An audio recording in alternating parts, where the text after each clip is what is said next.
Pre monsoon Karachi में भी बादल बरस पड़े, कई इलाकों में जल था लेक, छतें और दीवारें गिरने के वाकयात, बच्चे समेत 3 अफराद जामा हक, 2 जख्मी। नशेबी इलाकों में पानी जमा, ट्रैफिक की रवानी में मुश्किलात, शारे फैसल, राशिद मिन्हास रोड और दीगर शहरात पर शहरियों को ज्यादा परेशानी का सामना।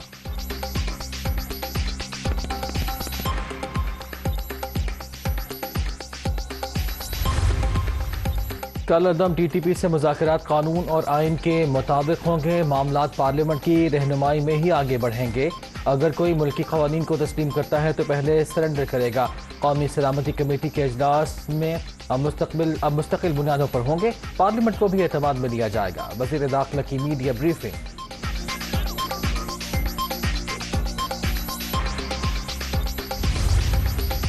और चीनी कंसोर्शियम भी पाकिस्तान को $2.3 अरब देगा, मुआहिदा तय पा गया, रकम अगले चंद रोज में मौसूल हो जाएगी।